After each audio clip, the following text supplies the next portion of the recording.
All right. Welcome, everybody, as the Stoner Bros recap episode 420 of the NXT. It's our very first recap, so might as well just recap 420. Um, we're going to recap this episode that happened yesterday. Here with my partner in crime, Scott Davis. Scott, how you doing? Doing pretty good, my friend. Doing pretty good. I mean, we got some shitty rain up here today, but other than that, can't complain. Can't complain. How about you, my friend? I'm doing pretty good, man. Pretty good. It's everybody down here's complaining. It's like, when are we going to get the cold? And so we're just everybody's saying global climate change or climate more global, whatever.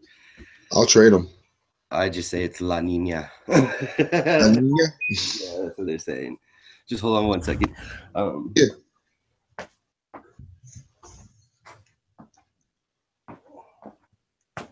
all right, so we're gonna recap NXT this week.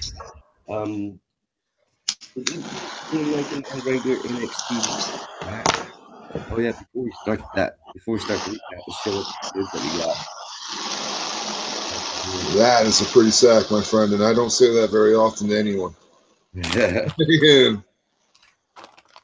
Like, it's some dream. Jesus, that's nice. Yeah. I don't think I've ever. I think I'm more excited over that sack than Paige that day was with Xavier was and Brad Maddox. Ooh, still too early, bro. Still too early. So if you go on the WWE network and you check on the NXT, it's episode 420. And I didn't even notice in that until Scott mentioned it. And I was like, well, perfect for the Stoner Bros. So we're gonna go cover this NXT episode from 11:15 yesterday. Was lackluster to, in my opinion, to any other NXT shows, taping shows that they do.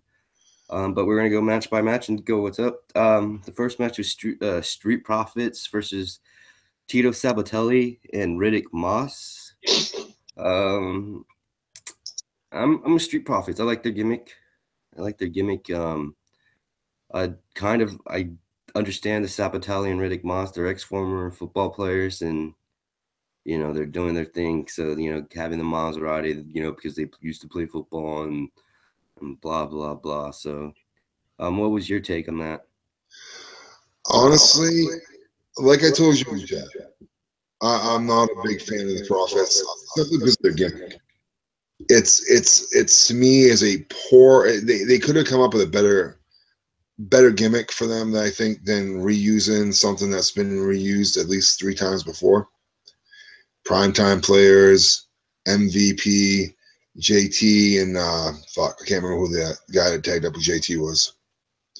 But then it's all recent.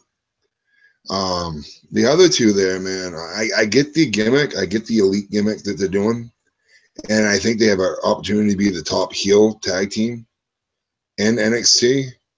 Mm-hmm. But the match to me, honestly, was just lackluster. It seemed like to me it was awkward for them, almost as if their styles weren't clicking. Like they don't have that in ring work together ability yet. They don't Yeah. have that chemistry. You're talking about the Profits or Sabatelli and Moss? I'm talking about those two against each other. It was Well, to they me, just started I this. didn't see any chemistry really in that match. So yeah, they just started this feud, and I really don't think Sabatelli and Moss are there yet. They No, do deserve to be that opening match, and I think the Street Profits do. I mean, they should have been at least on the second match, but I gave this match a 2.5 out of 5.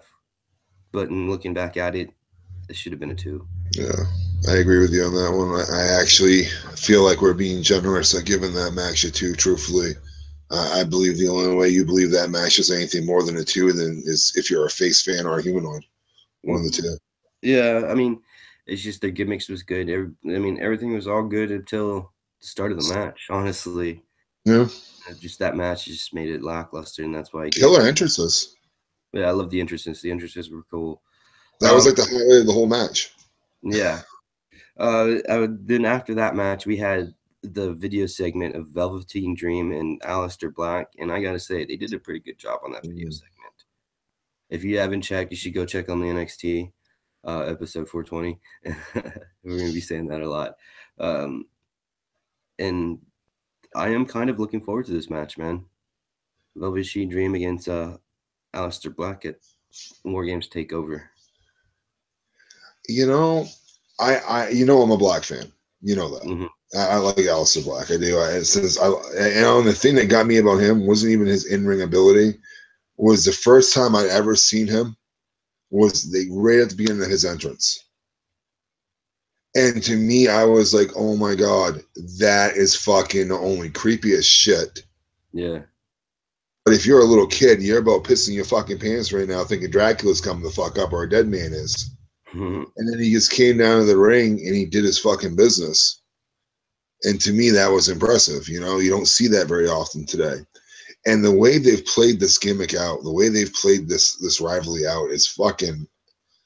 I just love it. I love how they treat friggin' the Velveteen Dream like a spoiled little kid, and Aleister Black's like the big brother or daddy. Like, I won't acknowledge a kid who throws a fit to get attention. You know, like legitimately, outright just says right there, you're just a kid. You're an infant. You're not on my level. I refuse to acknowledge you. And honestly, that fucking kick. Like I said, man, imagine being on the bad side of a box with that kick. Oh my God. It's gonna suck. I feel like Velveteen is kind of I don't know. He's I really don't want to talented. cross reference shows, but he reminds me of somebody from ROH. And I think if you think about it, you'll know who I'm talking about. He's got the two little stooges that go with him, dressing Oh, up in the little girly shit, fighting the American Dream. Excuse me, the American Nightmare. I know what you're talking about now. He reminds me of him. The peacock.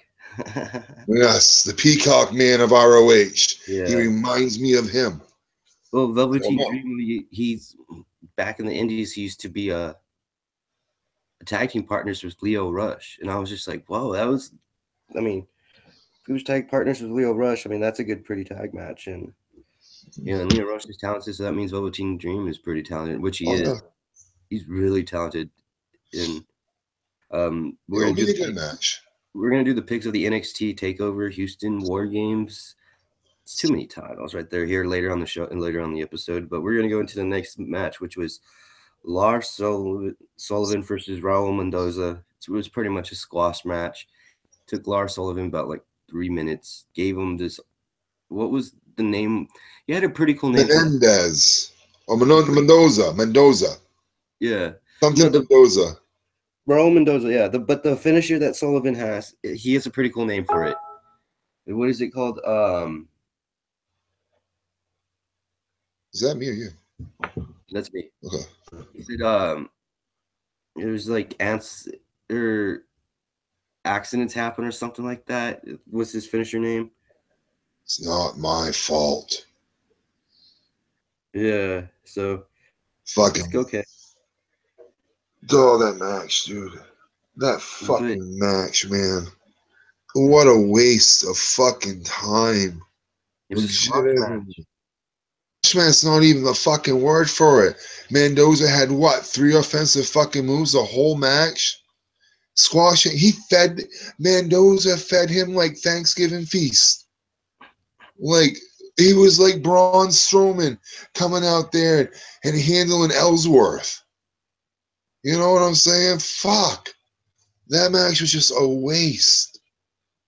And then It after that really was. And then after the match, you had Cassius Ohno coming out trying to help. That I'll give props to. How that was handled and how that was cut off. How he just kind of looked at Ono like, you ain't nothing but a Joko and fucking walked away. Like, I'm not going to waste my time on you right now. And it weren't even a fear thing. It was arrogance. You felt that arrogance perceive you. You felt that anger towards that guy. You know what I mean? Like you just wanted to fucking squeeze Lars and pop his head.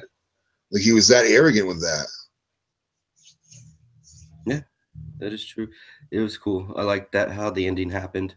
I gave the match itself, the Sullivan versus Raul Mendoza, 2 out of 5. Um, but that Ono versus Sullivan stare down pretty. I'm kind of hyped in seeing this Ono Sullivan match on War Games. Then we had a promo, a little segment where Gargano, who's been on a losing streak lately, goes up to Real Regal and says that Pete Dunne is having an open challenge for the NXT guys. And so next week on NXT, it's Pete Dunne versus it's the Bruiserweight versus Johnny Wrestling. I'm thinking about want to see this match. Who knows? I think Gargano's gonna pull this one out. I don't see the Bruiserweight losing. I don't. Not to Yeah, I Johnny don't. Wrestling. I see a hell of a fucking feud. I don't see Yeah, that belt changing hands. yeah. That Just I agree with you on that, but I'm hoping that he at least pulls one out. especially Then we they're had talking about doing a European show over here now on the network. I read they're actually talking about yeah, doing a United Kingdom show. So I they should. don't see them taking one of their biggest attractions, the one most face fan Americans know, simply because he's the champion, and throwing it on Johnny Wrestling, and then Well, sending him Johnny away. Gargano, he's known in all throughout the world, dude. Jesus, through the independent scene. So I just don't see it I happening. kind of I see it. I could see it, and he would be a perfect like he'd be a perfect face for the States, but he'd be a perfect heel for the British fans. No. You know what I'm He saying? reminds me of Aries. No, You don't think so? no, not at all. You don't remember? You remember the good guy Aries from TNA? Not even close. No, You don't think so? nope. Oh, it strikes me that way. And then after that, we had a video package for War Games, and I was actually pretty stoked. And although I don't like how it's 9 guys, 2 cages, 1 ring, I'm kind of stoked. I kind of do want to see this. So in that video package, what they had for War Games was actually pretty cool. Kind of got into it, kind of boisted the boil of my blood, and you're like, yeah. I'm going to go and get the WWE Network so I could just watch NXT War Games, even though I have it and they gave me 3 months free. Thank you, WWE. What was your opinion on the video package? I'm very grateful that WWE also gave me 3 months free. Again, it's nice to see that you're appreciated as a customer when you step away for a few months because you get tired of the fucking shit they put out. Right. I'm actually looking forward to War Games. I'm not looking forward to seeing how they're going to destroy this cage match. And I hope the fuck RoboCop's not there. You finally got that meme of fucking RoboCop getting Sting out the cage, right? When you each time Fucking you RoboCop. that's all I see. That's all I think of. It's just him, RoboCop, walking Yep. robotic way, and then Sting came to save the day. I find it interesting too that Paul Ellering is actually in this War Games, and he was in the first War I Games. totally forgot about that. He was in the first one, even though the first one was way before I was born. But I mean, I Weren't that fucking far before you were born, Bub, because I remember watching it there, and we ain't that far in distance.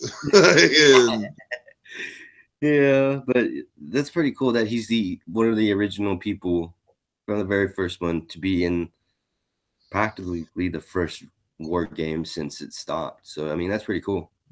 We can't have LOD come down. Well, yeah. There's only one member of LOD left, so they had to stick with him. Well, yeah, but Plus, he's got the Authors of Pain.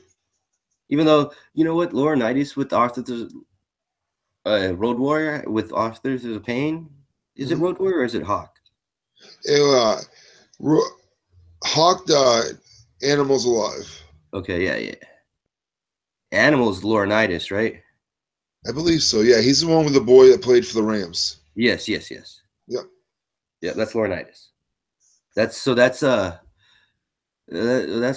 that's fucking.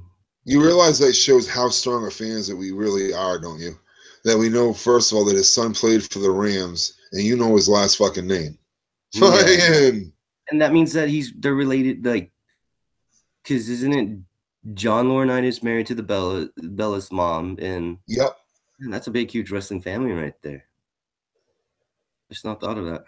Well, anyways, Johnny Ace. This is a crappy wrestler, but he was pretty damn good in Japan. So, um, and then after I guess that video package for War Games, we got Amber Moon versus Mercedes Martinez, which I think was the best match on the night, which was actually the women's match, and it was the last wrestling match of the night. And Amber Moon came out on top. I gave that match a 3 out of 5.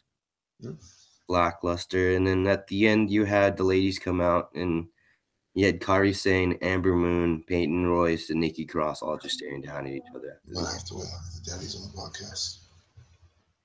And so, what was your take on the match? I thought I'm right with you on the factor that it was the best match of the night. Truthfully, their styles click perfectly. They have a good system inside the ring. Like you can tell, like you feel the anger. You know what I mean? Like it's not like you're watching two people just kind of go at it. They actually play it off like they really don't like each other.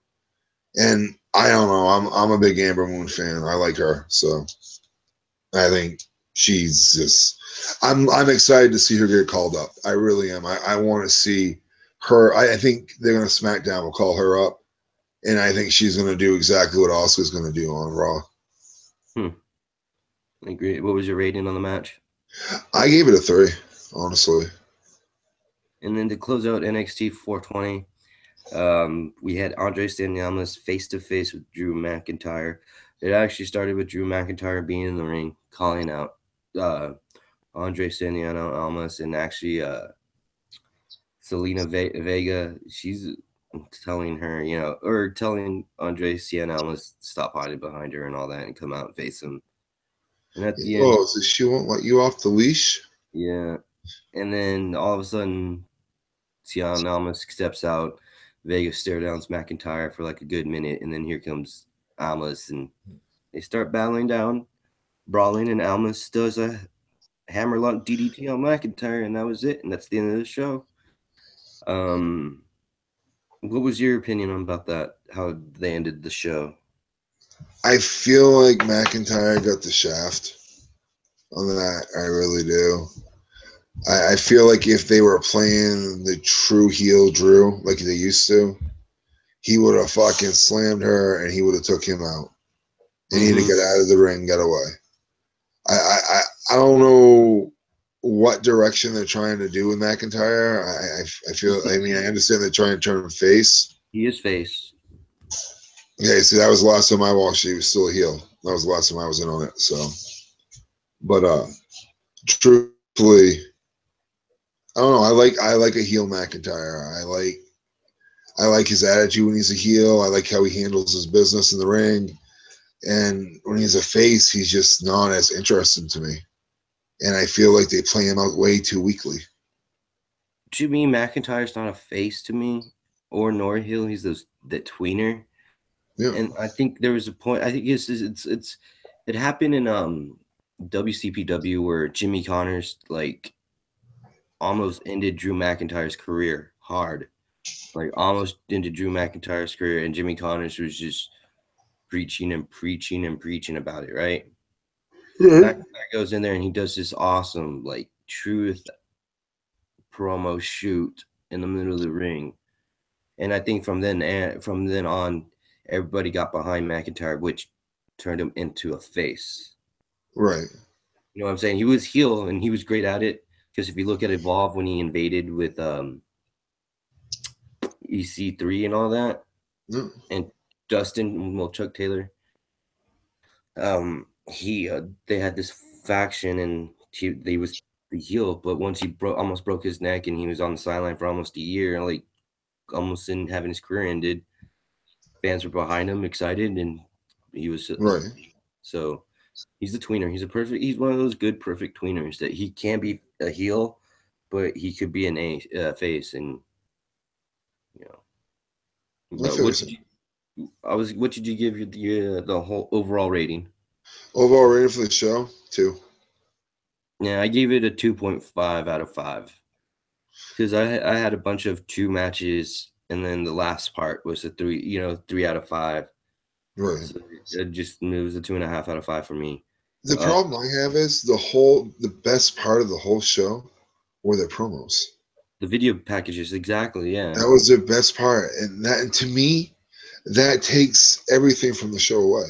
It doesn't, you Yeah, can have a 5-star match in that whole but they show. only dude, they only had 3 wrestling matches. Yeah, that's what I'm saying. Like you could have one 5-star match out of all those, and I would have given it still a 2.5, 2.8, Yeah, just it's because true. the best part of your show is your promo, and NXT is more capable of better shows than that. We've seen better shows than that. Hmm. I mean, we used to joke around how they put on a better show than Raw. Like I don't know, man. True. And here's so we're gonna recap war game. Well, not recap. We're gonna take our picks on war games. I wrote down the match card. I don't know what in order it is or whatever, so I'm just gonna write it out. The first match that I believe that should be match number 1 is Castrizono versus Lars Sullivan. Um, looks good, and I think, in my personal opinion, I think Sullivan's gonna get the win. I think this is gonna be a feud, but I wouldn't be surprised if Ono wins. But I'm gonna pick Sullivan on this one. I'm going in a complete different direction than you're even thinking. Yep. No contest. No contest. That's what I'm thinking. They're gonna think about it. You got two big fucking dudes. You know what I mean? Like, and they're angry at each other and they want to take each other out. I'm thinking 1980s, early 90s style booking on this match. I really am. I Same. think you're going to see them just sit outside the ring and either end up outside the ring in a count out, or they're going to fight each other so hard that they both can't continue. Okay. So yeah. So I got you down as no contest. So if it happens, you win that match. But I'm going with Sullivan. So then the next, I think it's gonna be. I have a feeling it's gonna be Velveteen Dream versus Aleister Black. It might be the second match. Um, I'm gonna pick Black in this one. Um, yeah, you got no argument from me. I Okay. think I honestly see it being probably about a 15-minute match. And I don't see it being a completely clean victory, but I'm going down with Black. I really do. I don't see them putting in Velvet. I see, they could go the Velveteen route. They could, and start the feud that way. Have his little boys come out and interfere. You know what? Matter of fact, now that I say it like that, as interesting as that sounds, I'm going against the grain. I want to go with Velveteen. You're gonna go with the Dream. I'm gonna go with him. As much as I don't want him, as much as I like Aleister Black, yeah. I see it's not going to be a clean pen.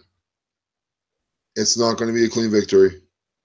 But in order to feed this feud, you have to give the first one to him. Yeah. You have to. What are you going to have the Velveteen Dream just become obsessed with him? He already is. True. Yeah. Um. I mean, you got a good point on that one. You really do. Okay. I mean, I honestly could see Velveteen Dream just for those opinions that you just stated. Because I just said Black because he just looks good. He looks How just many times did Goldust beat somebody 76 in the times. beginning of the feuds? In the beginning of feuds, Goldust always had the first victory pretty much. Mm-hmm. You had to put that kind of character over like that, because then the other character becomes obsessed with getting his name back and his manhood back and his respect back. True that. Um. So next is the women's champion NXT Women's Championship, the Fatal Four, which you could probably catch us on tonight if we're gonna do the Monday Night Wars. I doubt it though. Um. It's gonna be Kairi Sane, Miss Right. Elbow versus Amber Moon, versus Miss Hotness Peyton Royce. Oh my goodness, she's so hot. Versus Nikki Cross. I'm gonna go out on a limb and I'm gonna pick Nikki Cross. I don't know. I'm a big Sanity fan now. I don't know. I'm just Oh, Sandy's awesome and all, bro, but I don't know. I don't see them taking the belt from Moon right now. I don't. And the only way they're taking it from Moon, There's no belt. This is just for the title. right? That's what I mean. I don't see them taking that from her. They're pushing her. It's either going to be her or it's going to be like Chinese girl, the one, the pirate princess. Yeah, Miss Elbow. Yeah, Sane. it's either going to be Moon or it's going to be her.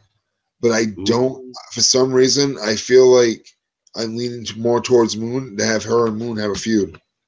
I'm going towards Cross or Sane. Okay. And then I don't know who's gonna be. It's gonna be Andre Cien Elmas versus Drew McIntyre for the championship match. Um, I gotta go with the fucking Andre Cien Elmas. I think it's time, and I think they're bringing up Drew McIntyre. You know, it makes sense the way they played him out and he fed. You know what I mean? The way he fed out tonight. I don't know. That's a tough one to me because I don't see them bringing Drew up right now. I don't. I just don't see a spot for him on the roster right now. I don't see a place to interject him into a feud. So you're going McIntyre? Yeah, I'm gonna say McIntyre retains. All right, I'm gonna put you down on McIntyre.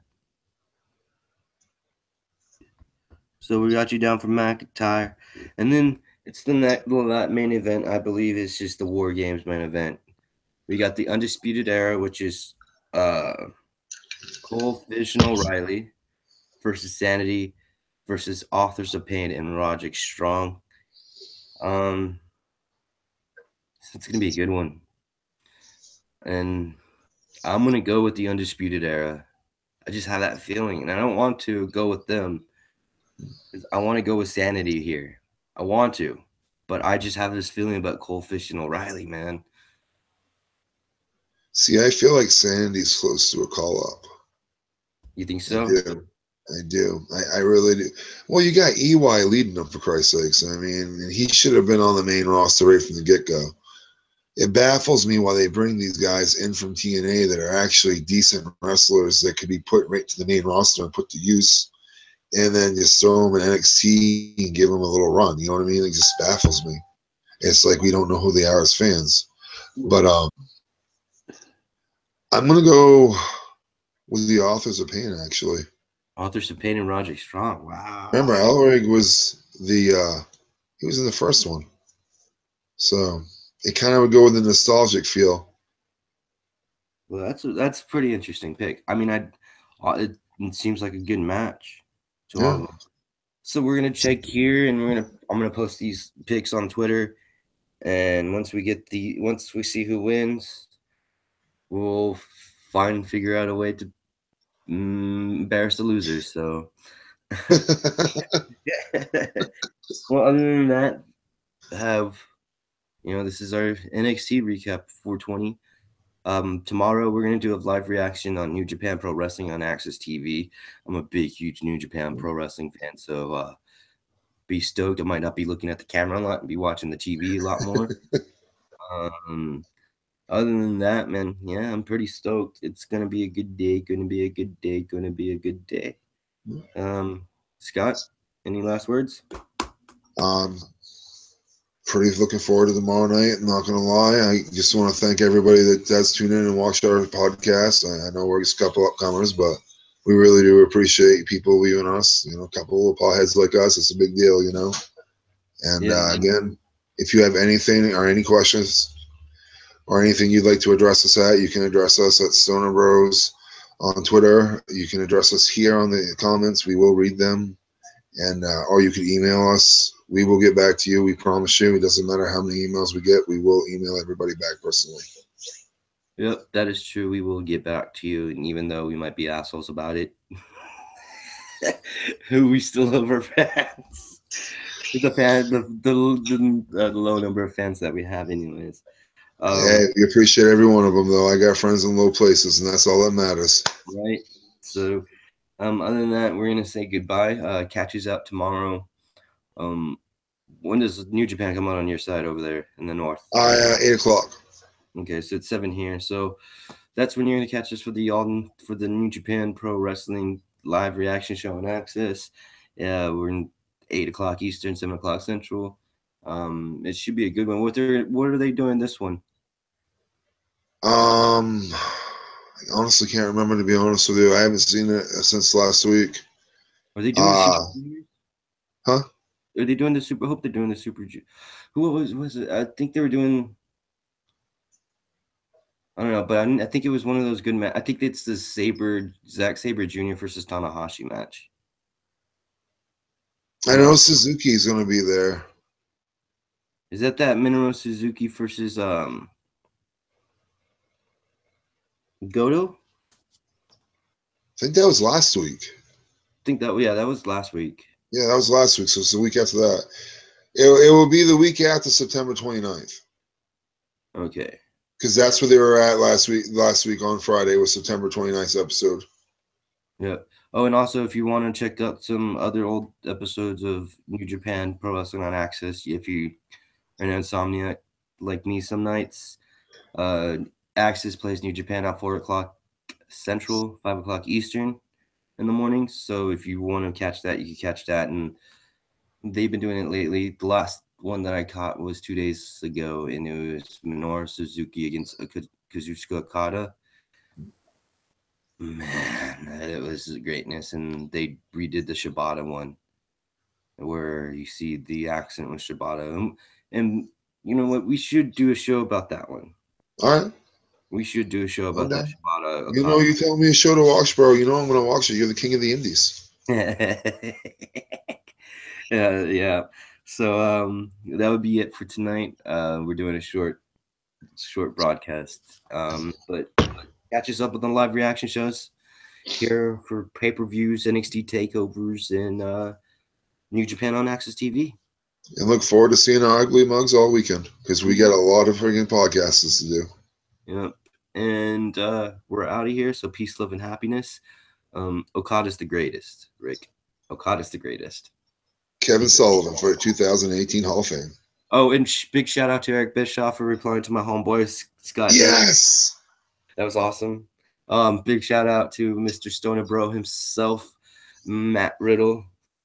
I don't know if you're going. I don't know what happened. Why you're not at the New Japan World Tag League. But other than that, check us up tomorrow for the New Japan live reaction show. Peace.